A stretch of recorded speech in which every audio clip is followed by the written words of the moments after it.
So we're speaking about the purpose of man, the purpose, I would say, of most men, of most people, and that is to become a Benoni. This is where he really condenses the whole idea of the Benoni into one chapter. In the middle year of page 87, we're speaking about the exceptions, that everyone is supposed to be a Benoni, and we said that a Benoni is someone who has full control over his animal soul, both in all three realms that we live in thought, speech, and action. There are exceptions. Some people are born to be fully righteous, and they are usually very different than the average human being. And some fall into complete wickedness, which is what we're speaking about also here. But even them, they still have a glimmer of hope to become fully Benonis if they can change their lives around. So really, that's I think what this chapter is about, what we've been speaking about. But I suggest we just continue here in the middle of page 87, right here to be exact, right here. Okay. Does anyone want to read? The author comments that he's not speaking. Anyone? Anyone? And Maybe. Margot, Amy, go for it. Yeah, please feel free to mute yourselves. Go ahead, please. Okay. Yes. The author comments that he is not speaking of exceptional cases, but of normal people capable of becoming Benoni. Though such a person may not be a complete Benoni at the moment, he might even on occasion be a Rasha. He might even on occasion be a Rasha. Yet he is able at all times to become a Benoni. His mind rules his heart, and he can direct it as he wishes. This is not so with someone, quote, completely wicked, unquote, somebody truly evil, whose iniquity is not characterized only by some misdeed or evil thought. As the rabbi said, that the wicked are under the control of their heart, but their heart is in no wise controlled by them. Right. So we have two extremes, right? And again, the goal is to be Benoni. One extreme is completely righteous, the other one is completely wicked. How do you define a completely wicked human being? By the Tanya's definition, completely, and by the Talmud's definition, that's a quote from the Talmud. The definition of a completely wicked person is someone whose heart is in complete control of them, and they have no control over it whatsoever. Their heart dominates and and controls every aspect of themselves. Now, I will say that for most of us, as Rabbi Stein says here in his commentary, we are sometimes controlled by our heart, but we have the ability to control it most of the time. And in many ways, I think to be more specific, life is about an accumulation of moments. And our status, therefore, is also about that accumulation of moments. And what I mean by that is that there are moments in which we can be fully in control of our hearts, and then we are tzaddikim. Then we are fully righteous, and we can achieve the epitome of being a Benoni, someone again who's in full control. There are moments in which the heart takes over our mind, our thought process, and that's when we can be wicked.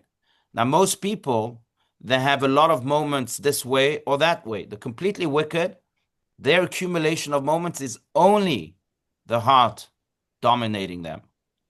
Now, I'm also saying this because it's important to remember what the Baal Shem Tov taught, and that's something a little deeper, but something that's very, very powerful.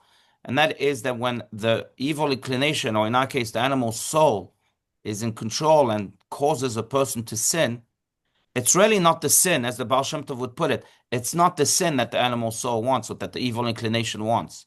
You know what the evil inclination really relishes? It relishes the depression, the mood, the state that we're in altogether after the sin. Because after a person sins, very often he falls into this mood in which he feels like, oh, I'm a good for nothing and nothing good will ever come out of me. And then you become sad and you become depressed. And that's when the evil inclination says, yes, I got him. It's almost like the first sin in the Torah, where Adam ate from the forbidden tree. You see the state that he falls in. That's why God has to wake him up and say, hey, Adam, where are you? It's that prolonging of the state of the sin that is the sin itself. That's where the evil inclination really celebrates his ability to make you fail. Now, why am I saying this? Because imagine this: if a person sins and he snaps out of that mood and he says, "Okay, now it's behind me. I got to continue to build. I got to return to my true self and be holy." Then the accumulation of those moments is very short. Then you were able to really overcome what the evil inclination really relishes. So snapping out of a sin is also part of what a Benoni is supposed to do, because the goal of the Benoni is to have as many moments of righteousness, of control of the heart as possible, and those include the moments that come after a sin. And if a person really is able to snap out of it, then the evil inclination didn't really win. That's how powerful this teaching is. It's the mood we're in. It's that I that becomes all beaten down by us because the evil inclination says, you see, you failed. You were good for nothing. We told you were good for nothing, so nothing will ever come out. Now, that's what the Baal Shem Tov teaches, and again, it connects to this idea that I think many ways, it says that by the bedtime Shema, before we go to sleep at night, we should, which the Kabbalists say this in many places, and it's one of the big Kabbalistic practices. But before we go to sleep at night, we should give an accounting of the day to ourselves and then to God. Now, what does it mean to give an accounting of the day? What it basically means is we have to look at the 16 hours we were awake, or however, 20 hours you were awake. I don't know how many hours you sleep at night, but how long you're awake for. But you should make an accounting of those hours, even of those minutes, and ask yourself, okay, let's do this accumulation of moments.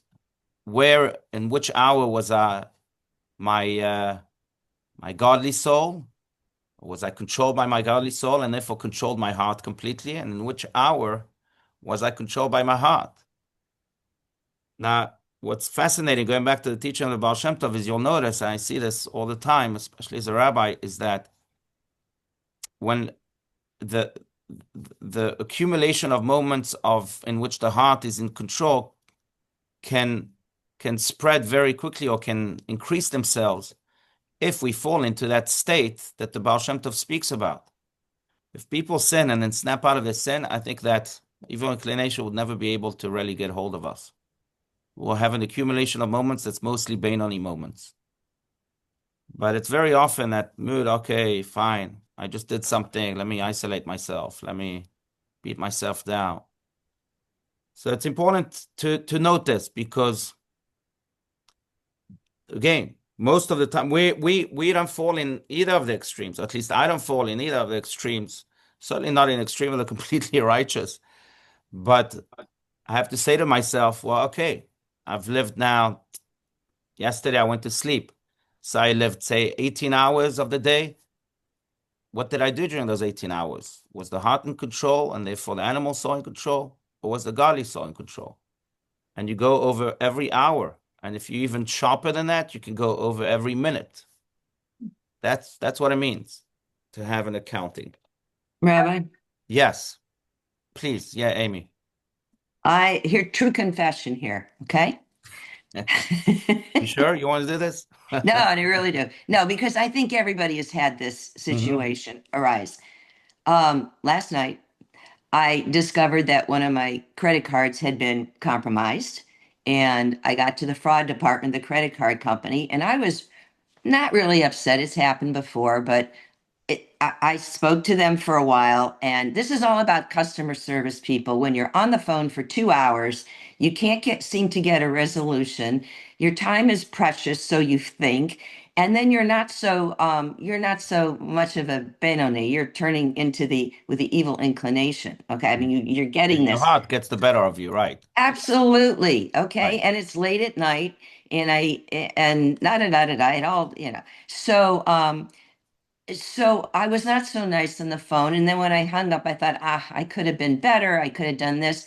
However, I was working with people that really didn't know how to solve the problem, and I eventually got to someone who really did and took care of it, Hmm. which is good. But the real question is, when you feel this kind of anger or not, yeah, anger or anxiety, or you've been on the phone way too long and this problem could have been taken care of in, 20 minutes instead of 2 hours, how do we avoid allowing those emotions to take the better of us? I Hmm. mean, you can take a deep breath, you can walk around the room, you can do all kinds of stuff, but ultimately, your time, which at this stage of our lives, for most of us, is precious and whatever. Yeah. What do we do? So no, that's it's a great example because it's happened to me. I'm sure it's happened to all of us. First of all, thank God now that they've had this invention for quite a while where they can call you back. You don't have to wait online forever and be put on hold. You know, they If sometimes they tell you call you 47 back. minutes until they call you back. But yeah, but I will say that there's the Tanya speaks about two methods. One method is that you almost delay the emotion. So, and it's true for any type of emotion, that if you know that you're having a negative emotion, you say, okay, I'll be angry, but I'll be angry in 5 minutes. Or you convince yourself to almost say, I want to, again, I want to be sad. I'll be sad in 5 minutes. Any negative emotion, you try and delay it. Tanya speaks about this towards the end, I think chapter 37. But delaying the emotion very often will cause you to eliminate the emotion altogether because after 5 minutes pass, then you're not angry anymore. You say, okay, it's not worth it for me to be angry now. So delaying the emotion is a very, very strong method that the Tanya speaks about. The other one is simply to find something positive to do and to say within the negative. So because it can change the whole chemistry of the conversation. So for example, if you're very upset and this good for nothing agent is not solving your problem, you try nonetheless. Look, God put you in that conversation for a reason, and maybe He wants you to uplift the conversation by mentioning God. And you can tell that I've done it many times. I try to do it all the time. I say to the agent, God bless you, and God will make sure to that He will find that solution through you. You bring something holy and positive. You can give him a compliment, something holy and positive to infuse in that conversation, and that in and of itself can change the whole chemistry because it's true what the author of the Tanya says that a little bit of light expels a lot of darkness. And when we insert that little bit of light, the darkness goes away. So those are two methods, It's but it's a good. good example. Yeah, That's really good. yeah.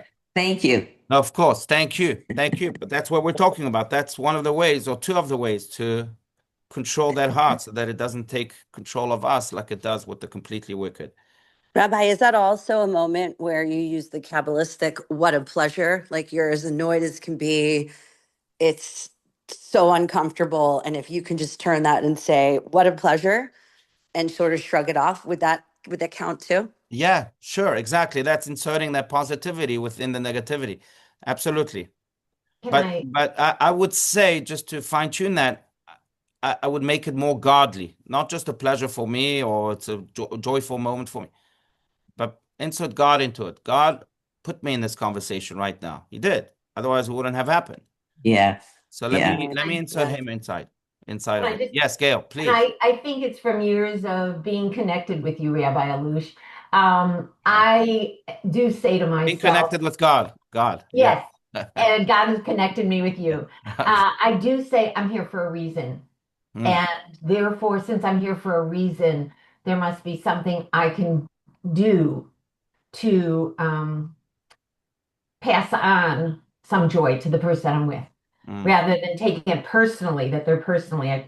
I think through years of studying these things, I realize I'm here for a reason and I must bring some joy to the world of some, or to that person. You mm. know, Very come. good. So Very thank good. you. Exactly. No, but thank you. No, Yeah. thank you. Thank you. It's like we've often Yeah. said, you can see yourself as being stuck or sold, or you can see yourself as being sent. Yeah. That's Yes. good. That's good. William, please. You talk about people going into a depression because they did evil. But there are many people who do evil and it doesn't bother them at all. They have no conscience. They don't even think about it twice. Yeah. And that's exactly that definition that we're speaking about, the completely wicked. Can I Most add one people, more? I don't believe that people can be born like that, or maybe they're born with an inclination towards evil. That happens, but that happens with the repetition of evil, right? More a person does evil.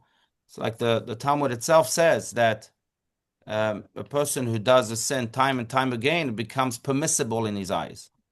And can I add, Yes, I don't want to take up too much time. I please. was listening to one of the hostages who is here at the Jewish Center, and I wish I remember her name, and I apologize, I don't. Hmm. But she was talking being held hostage, and she found this one terrorist who was not nice, not good looking, and she explained him as hairy and short and whatever. And she put her hand on his arm, and said some gentle words to him. And she said psychologically, one of the things she did was to try with one of the terrorists who was, I don't know what words to use, but she used words that was not pleasant looking, not this, not that, and put some tenderness in. Hmm. And she survived, and he ended up doing kind things. And I think it's what she did. It was all psychological, and it was, she said, Right. it Very helped. powerful. It I mean, helped it's her up here. position. It's interesting, by the way, and I keep saying this, but we are so fortunate to live in a generation in which we have such pure and holy souls, like the souls of the hostages and the soldiers. Um, but it reminds me of Sapir, who was here, Sapir Cohen, who was captive Right. for 55 days. She spoke about how she tried to influence the terrorists that were guarding her and were doing horrific things to her. And she did have an impact on one of them to the point that when and it's just unbelievable. When she was released, you see her released in a sweater, I think an Adidas sweater or something like that. And it was the sweater of the terrorist that he had given Sapir to thank her for being such a light in a place of darkness. Literally, those were the words that he used. Mm. So much to learn from that. And thank God we don't find ourselves in such horrific situations, unfathomable situations. But sometimes we find ourselves in darkness too, not in dark tunnels, physical tunnels, but in maybe spiritual ones.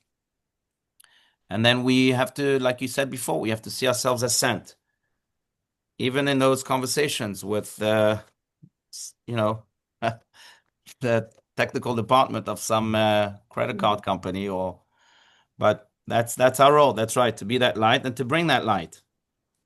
Well, I think too, we Yeah, need to be grateful that we have a credit card. that's true. There you go. Okay, good, good. Let's continue. Let's continue towards the bottom of the page here, 87. Does anyone else want to? Oh, Amy, you can continue to read too, please. Let's see, where did I leave off? There are individuals. Is that where I Yeah, left off? they are individuals. Okay. Yeah, Wait, you know what? I have something else to ask because you were going down the road here just before we went into Gail's comment here. Um, during you were talking about evil, and during the Kol Nidre breakout session, when somebody asked you the question about forgiveness, and you said there's two circumstances which you don't forgive, and the second one kind of rings true what you're not kind of, but does ring true what you're saying here is that evil people you don't necessarily have to forgive if they're going to enable them. If you think you're enabling them for a future act that will create the same situation. Do I have that correct? that's right. Exactly. Okay. Yeah. So can you bring that into this class right now? Because that was so powerful for me, and perhaps other people would like to hear that too. Sure, because I mean it also falls into this category of being in control, having the godly soul in control. So yes, the halacha, Jewish law states that one is not allowed to forgive someone who will interpret your forgiveness as an authorization or as an encouragement to continue their evil behavior. So then you are not allowed to continue to forgive. The other exception, just by the way, is that you are not allowed to forgive others on behalf of someone else, of the person that was hurt. Only that person that was hurt can forgive you. Who are you to forgive on their behalf. That's the other exception. But I will say that this maybe can be broadened. This idea can be extended to um, evil in the world that sometimes seems to be so powerful. And as Einstein very famously said, and Tanya speaks about this in a Kabbalistic way, and I'll get to this in a second, but that evil happens not necessarily because of evil people, but because of the good people that remain silent when it happens, right? Now, in many ways, there's active silent and there's passive silent. Active silence is that enabling. Passive silence is, oh, there's evil happening. Okay, I'm going to turn the other way. But active silence is telling the person, oh, okay, I don't think there's anything wrong, or I'll forgive you, and then he interprets it. And that's active silence. Now, in many ways, the active silence is not towards just others, but it's towards our animal soul. Our animal soul wants to act in many ways, and sometimes we act with the animal soul half-heartedly, because again, the heart has taken control over us. So we say, okay, fine, and it could be in subtle things. Tanya speaks about eating in a gluttonous way as an act of the animal soul. And sometimes, okay, I'll eat. Yes, yes, I'm gonna just dump my face into this chocolate ice cream or whatever it may be. And you think, fine, but you're being actively silent towards the animal soul, allowing it just to take over. And really, the Beinoni is a person who's in control to the point that he is also completely aware of when that animal soul wants to express itself, and he doesn't allow it, even in those subtle ways that it can appear. So it's true versus others, but it's also true versus ourselves. Yeah. All right. I had a scoop of chocolate ice cream before I would 3 hours before I got on the phone That's with fine. you. You That's had it. it. You're allowed to, if you're going to use that energy to, you had it before in order to have strength to study Tanya this morning. So you There elevated you go. nicely. It's good. All right, let's continue. There are individuals who. All right. There are individuals who, though not completely wicked, have reached a state in which their hearts are no longer under their control. Rational thought fails against not only their inner urges, but even their behavior. They are trapped in a free fall of emotional destruction from which they cannot extricate themselves. Not that they are unaware, they may very well know that they are on the road to destruction. On the road to destruction. The mind has lost control of the heart, and the individual finds himself careening down this path with no brakes. Mhm. The process parallels drug addiction. One's intellectual process may still function at this stage, but he utterly lacks strength to resist the internal and external forces that drive him to do a certain act. His heart and his non intellectual desires and cravings have taken over. Though he may want to reassert control, he cannot. Right, and that's the other extreme of the completely wicked. It's almost like a drug addiction, like Rabbi Steinzelt says. I will add that this could be true also for very specific areas of sin. And, we each have our own weaknesses. And very often we could be good in certain places, but weak in other places. And our tikkun, as the Kabbalists put it, our mission in this world is to repair those weaknesses. Our strengths are our strengths, but it's particularly those weaknesses in which we feel like we have no control that we were sent to this world to repair. And in many ways, if we want to go even deeper than that, Rabbi Yitzchak Luria, the Arizal of 400 years ago, writes in his Gates of Reincarnation, Shara Gilgulim, that if a person has a weakness like this, in which he feels like he has no control, it could be again with ice cream. I'm just using that as an example, but it could be with other things too. Then maybe it's a sign that this is an area in which we failed in a previous life, and therefore we were sent again to repair that area.